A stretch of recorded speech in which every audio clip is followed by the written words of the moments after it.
नमस्कार प्रेक्षकांनो, तारिणी मालिकेच्या येणाऱ्या जबरदस्त भागामध्ये आपल्याला खूप छान ट्विस्ट पाहायला मिळतोय। इकडे कौशिकी युवराज या दोघांची तर आता पूर्ण वाट लागलेली आहे, कारण रंगे हात आपल्या तारिणीने कौशिकी ताईला तर धरलेलंच आहे। युवराजला आलेल्या त्या माणसाचा फोन मात्र आता टेक्नोने टॅप केलाय, त्यांची रेकॉर्डिंग सुद्धा सापडली आहे। त्यानंतर टीम तारिणीने असा काही धमाका केलाय प्रेक्षकांनो की जबरदस्त पद्धतीने मिशन तिरंगाच्या आधीच तारिणीने मिशन गृहप्रवेशचा एंड केलेला आहे। घरामध्ये इतकं छान वातावरण असताना युवराजला परत त्याच व्यक्तीचा कॉल आता आलाय। रोज वेगळ्या वेगळ्या आवाजात बोलणारी व्यक्ती नेमकी कोण आहे, तिचे इंटेन्शन खरंच काय आहेत, सगळ्यात महत्त्वाचं म्हणजे युवराजने मात्र त्या व्यक्तीवर अजिबात आता विश्वास ठेवलेला नाहीये, कारण तो माणूस प्रत्येक वेळेस वेगळ्या आवाजात बोलतोय, स्वतःची ओळख लपवतोय। मग मी का विश्वास ठेवू? पहिल्यांदा युवराजने प्रेक्षकांनो काहीतरी डोक्याचं काम केलेलं असतं, परंतु युवराज मात्र आता त्या माणसाला भेटायला गेला आणि रंगे हात टेक्नो आणि फातिमाला सापडलाय। इकडे जबरदस्त पद्धतीने कौशिकीताई कुणाला तरी फोनवर बोलत असतानाच आता केदारला खूपच डाऊट येतो आणि इकडे बेलसरेच्या घरातून तारिणी चक्क बाहेर पडते आणि कौशिकीचा पाठलाग करते, ते सुद्धा ऑटोत बसून। होय प्रेक्षकांनो, कौशिकीला कुठल्याच गोष्टीची कल्पना नाहीये की तारिणी तिच्या मागावर आहे।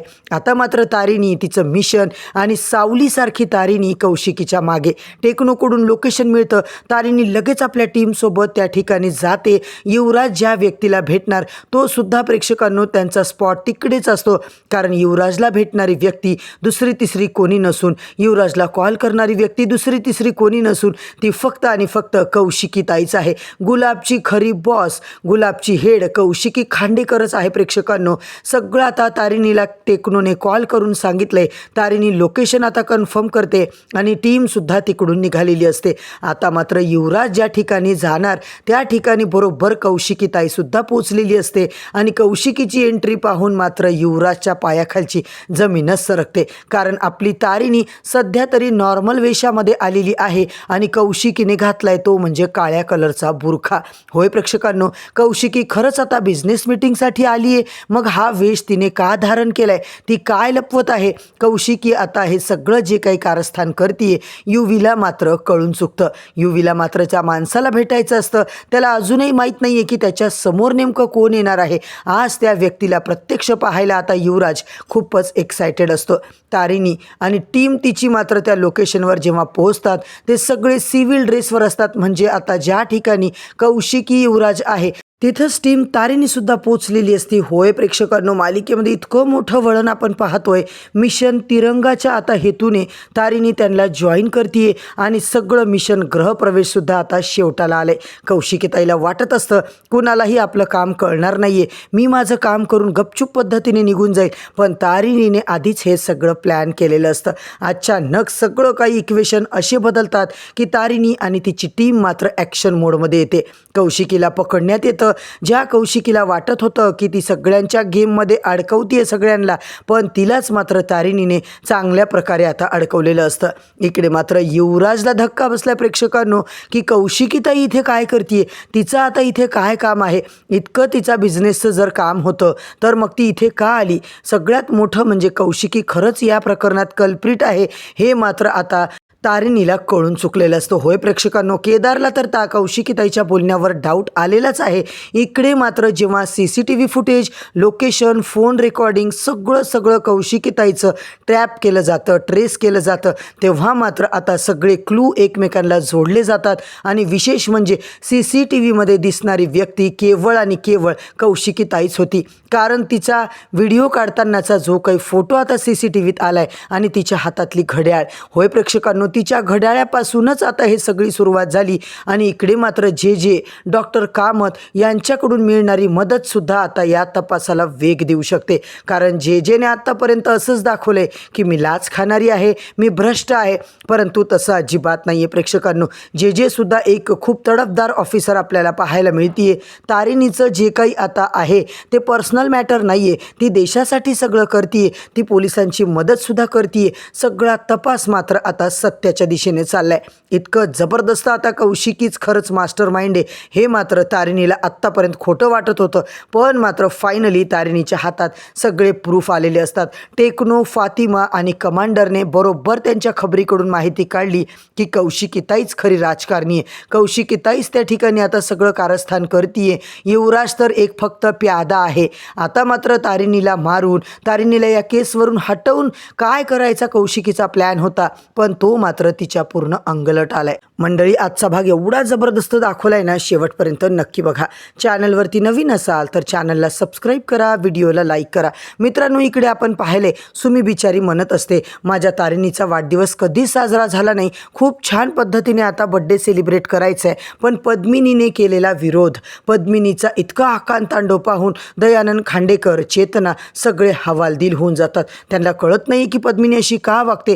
का तर माझ्या युवराजला जेल झाली होती फक्त तारिणीमुळे, म्हणूनच मी तिचा वाढदिवस आता सेलिब्रेट करू देणार नाहीये. इकडे मात्र मित्रांनो तारिणी सुमीकडे निघालेली असते आणि इकडे चेतना आणि केदारचं आता बड्डे सेलिब्रेशनचं सगळं काही सरप्राईज प्लॅन करायचं चालू असतं.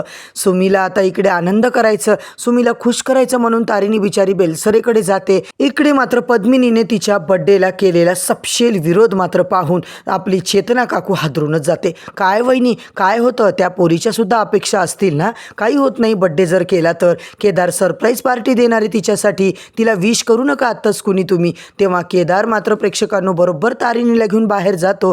चेतना काकूला खुणवून जातो की काकू आज मात्र सगळं सिक्रेट ठेवायचे, आपल्याला तारिणीला सरप्राईज द्यायचे. इकडे मात्र देवाला केदार प्रार्थना करतो, देवा काही होऊ दे, पण चेतना काकूने मात्र कुठे आता गडबड नको करायला. त्यांची ओव्हर एक्साइटमेंट मात्र आपल्याला महागात पडायला नकोय, नाहीतर सगळा प्लॅनच फसकू शकतो. इकडे दयानंद खांडेकरांना चेतना भेटते आणि सांगतच असते की तारिणीचा बड्डे. तेवढ्यातच पद्मिनी त्यांचं सगळं बोलणं ऐकते आणि अजिबात बड्डे करायचा नाहीये. काय नाटकं करायची, काय थेरं करायची ना, तिच्या माहेरी जाऊन करा असं स्पष्ट तिने सांगितलेलं असतं.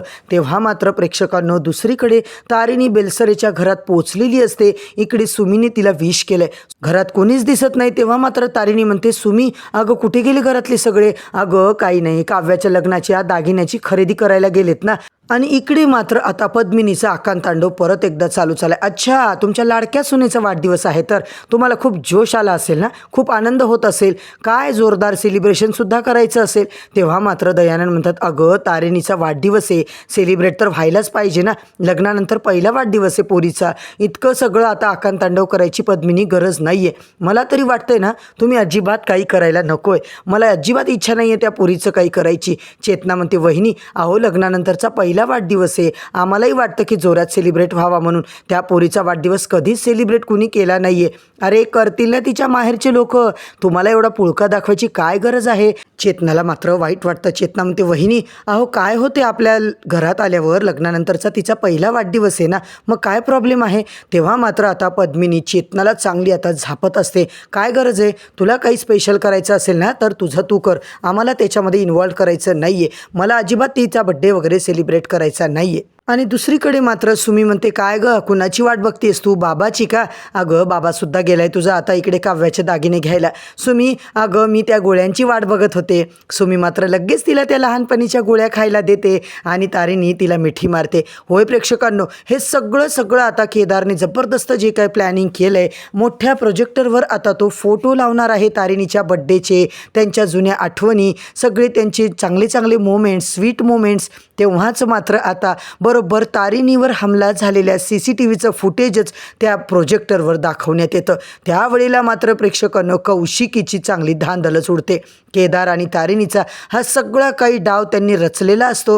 हे सेलिब्रेशन तर फक्त नाव आहे, त्या सेलिब्रेशनच्या नावामागे कौशिकीचा पर्दाफाश करायचं टार्गेट मात्र तारिणीने आता आखलेलं असतं. इकडे कौशिकी मात्र आता प्रेक्षकांनो फोनवर जे काही बोलत होती ते जेव्हा तारिणीने ऐकले तेव्हापासूनच तारिणीला पुरता डाऊट आलेला असतो. आजही कौशिकी फोनवर केदारला सांगत असते हे बघ केदार, बिझनेस हा ट्रस्टवरती चालतो, मग आता कोण आहे काय नाही मला स्वतःला तिकडे जाऊन सगळं डील करावं लागेल, माझं खूप मोठं आज मीटिंग आहे. इकडे मात्र केदारला धक्काच बसतो, कारण कौशिकी बोलता बोलता त्याला डील आहे असं काहीतरी बोलून गेली आणि केदार मात्र शॉक होतो. इकडे मात्र कौशिकी आता निघालेली असते. आपल्या व्यवहारामध्ये ट्रस्टच इम्पॉर्टंट आहे, हेच मौल्यवान आहे. टेक्नोला सगळी टीप लागली आहे प्रेक्षकांनो.